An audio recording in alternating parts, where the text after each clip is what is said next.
Welcome to the Messenger of Truth channel. God bless you and protect your life. Subscribe, follow our work and share the truth with others. 1 Pedro 4. Now therefore, since Christ has suffered for us in the flesh, arm yourselves also with this mind, that he who has suffered in the flesh has ceased from sin. That in the time that remains to you in the flesh you should no longer live according to the lusts of men, but according to the will of God. For it is enough that in the latter part of our lives we did the will of the Gentiles, walking in lewdness, lusts, gluttony, drunkenness, and abominable idolatries. And think it strange that you do not run with them in the same riot of dissipation, blaspheming you. Who will give account to him who is ready to judge the living and the dead?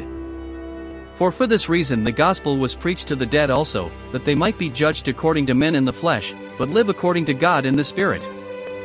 And the end of all things is at hand, therefore be sober and watch in prayer. But above all, have fervent love for one another, for love will cover the multitude of sins.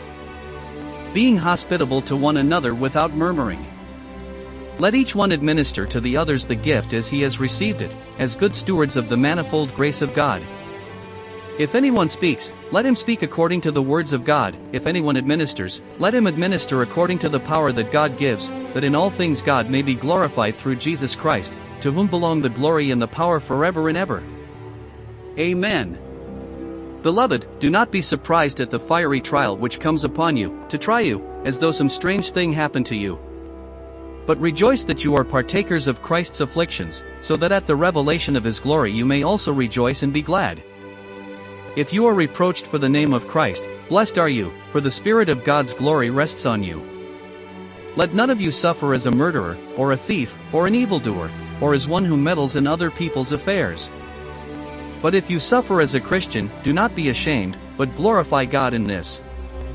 For the time has come for judgment to begin with the house of God, and if it first begins with us, what will be the end of those who are disobedient to the gospel of God? And if only the righteous are saved, where will the wicked and the sinner appear?